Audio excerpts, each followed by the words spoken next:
What's up, everybody? About a month ago, I made a video explaining my thesis in the energy sector. I laid out the arguments for why many small upstream oil producers were deeply undervalued. If the idea of buying companies for 3 to 4 times free cash flow, not operating cash flow, free cash flow, money after capex, companies with assets prove reserves that are many multiples of their enterprise value, if that sounded interesting, this was the idea for you. I said that I own a basket of these small cap oil producers. I mentioned 4 by name in particular: Vital Energy, Baytex, PetroTal, and Berry Corporation. Since I made that video, it's been announced that Crescent Energy is buying up Vital, and just today I wake up and this is the headline: California Resources and Berry are going to merge in an all-stock deal. Yeah, incredibly enough, in less than a month, 2 out of the 4 companies I mentioned have buyout offers. I guess that's what happens when you're a company like Berry that's trading for less than 3 times enterprise value to EBITDA. 4 times free cash flow, just a small percentage of book value. And keep in mind, this is a company with proved reserves that they're valuing today at a 10% discount rate for $2.3 billion. That is almost 4 times the enterprise value of this company. This is what deep value looks like. And obviously there's risks. It's a commodity producer. If you think oil prices are going to go way down, then this probably is not the investment for you. Again, I will link my thesis down below. And while I suppose I can't complain too much that the stock is up about 15% today on this news, to be honest, I feel like the effective price that Berry is selling for here is ridiculous. I think the stock is worth way more than it's currently trading for. And frankly, California Resources is getting an absurd deal here.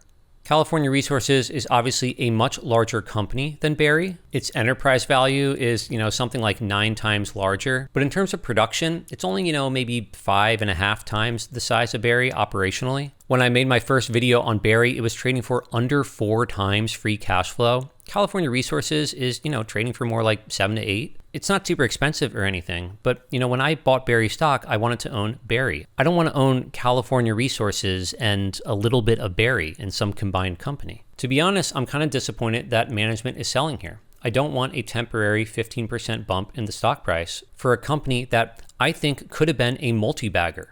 And yes, it's nice that some big institutional players are seeing value the way I see it, that are recognizing similar opportunities to me. It's validating on one hand. But on the other hand, as a shareholder of Berry Corporation, I'm going to look over this deal. I'm going to do a bit more of a deep dive into California Resources. And if I don't think my ownership in the combined company is worth more than my Berry stock today, then I will vote no on this deal. I think I'm one of the larger individual shareholders in this company, and I'm not in any rush for a quick payout. It's the nature of this industry where if you're a smaller producer and you have pretty good assets and you have good cash flow, you're trading for a cheap valuation, you have a decent amount of reserves, there are going to be larger players that will just want to gobble you up. Who knows? At this rate, maybe Baytex is going to be the next company that might be gobbled up. It's a bit of a larger company than Berry. I don't know if there would be that many buyers, but a lot of people, they look at companies like Berry, like Baytex, and they say it's a lower quality company. And compared to a lot of the big players, they are right. But these companies are ridiculously cheap. I would argue too cheap. And that's why I own them.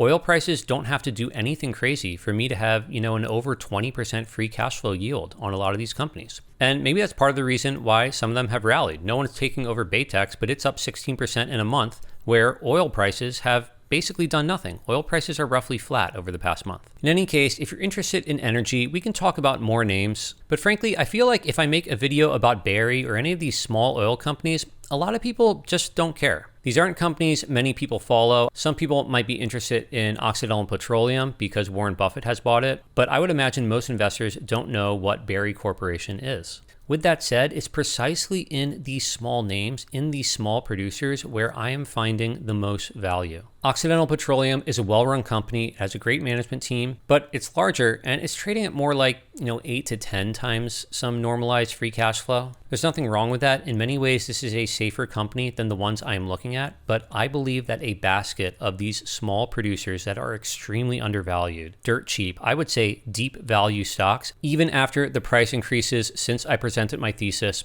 I still think a basket of these companies is probably going to outperform. I could be wrong, it's just my opinion. If you got value out of this video, subscribe to the channel. If you agree or disagree with anything I said, leave that down in the comments below. And I hope to see you all in another video.